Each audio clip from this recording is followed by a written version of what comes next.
La maison du pays des étangs sera remplie comme ça. On nous rappelle plein de beaux souvenirs. Et ça va peut-être sûrement nous évoquer de beaux nouveaux souvenirs. Voilà. Donc il y a pas mal d'huiles, mine de rien, contrairement à ce qui avait été annoncé. Alors des huiles au bon sens du terme, c'est-à-dire des gens qui pour moi comptent beaucoup. Et donc je ne vais pas passer la parole à tout le monde. On va quand même faire un protocole parce que voilà, ça se fait. Quand tu veux faire la vraie expo, il faut qu'il y ait un protocole. Alors, on va éviter quand même les discours trop longs, mais quand même. Alors évidemment, je vais d'abord excuser tous les consuls qui auraient dû être là, parce qu'on a quand même des peintres japonais, italiens, allemands. Alors ils m'ont écrit, j'attendais, c'est pour ça qu'on a un petit peu attendu. Malheureusement, ils s'excusent, ils ne peuvent vraiment pas venir, c'est consuls. Alors, on aura quand même quelqu'un qui est un expert, on va dire, de la chose artistique, donc il y en a tout à l'heure. Mais avant, on va quand même faire le discours quand même officiel, qui est donc, il y a quand même un officiel, un élu officiel, il y a plusieurs élus, d'ailleurs je remercie les élus d'être là. Mais il y a un élu du parc, donc comme on est en association avec le parc naturel, donc évidemment il va nous faire une petite présentation, c'est Rémi Lamont, que tout le monde connaît.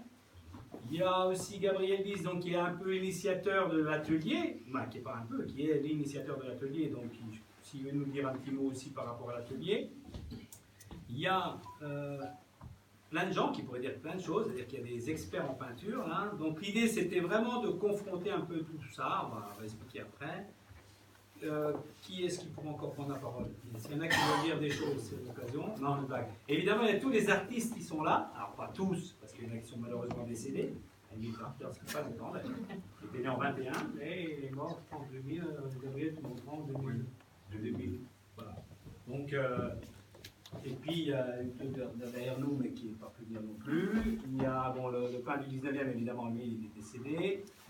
Mario Tosi, lui, il m'a téléphoné, il est bloqué en Lombardie, là. Voilà, donc il y a un autre peintre qui a un peu le même nom que moi, qui est presque italien, mais il est en retard aussi, lui, il était chez le dentiste, mais il va arriver normalement. Voilà. Donc, on va demander à Gabriel, juste un petit mot, on va essayer de respecter le protocole. Donc, Gabriel, si tu veux dire un petit mot, tu peux pas obligé de venir là, mais comme tu veux. Par rapport à ça, bon. je prends des pour eux, parce que pareil, on n'a pas de papier.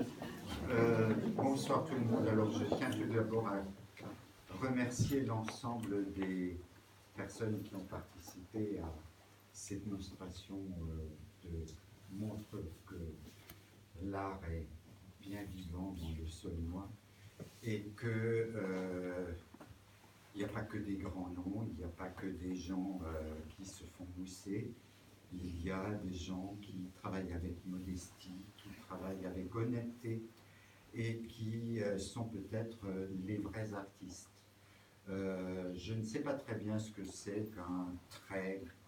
Je connais des grands artistes, évidemment, mais quand on a monté l'atelier que j'espère, on va pouvoir reprendre l'année prochaine, si tout va bien, au musée, j'ai eu un énorme plaisir à travailler avec les gens qui sont là pour la plupart, à regarder, à voir ce que c'est qu'un paysage, à voir ce que c'est qu'un coup de crayon, à voir ce que c'est qu'une harmonie de couleurs. Donc, et très modestement, tout le monde a aidé tout le monde. Et c'était vraiment un travail de groupe. Et ce que je trouve ici, c'est un travail de groupe, ce qui me fait infiniment plaisir. Je crois que l'accrochage, on doit beaucoup à Madame Kerdramon. Je crois qu'il faut la remercier pour l'accrochage qu'elle a fait ici. Et elle faisait partie de l'atelier aussi. On a beaucoup travaillé ensemble. Donc, et je ne peux que souhaiter que ce genre d'initiative perdure et vivent tout simplement les gens qui font de la peinture ou de l'art et qui savent s'évader encore du quotidien de manière moins traditionnelle et pas avec des tablettes, mais en faisant avec les mains de façon un peu plus originale. Voilà. Bonne soirée à tous. Merci.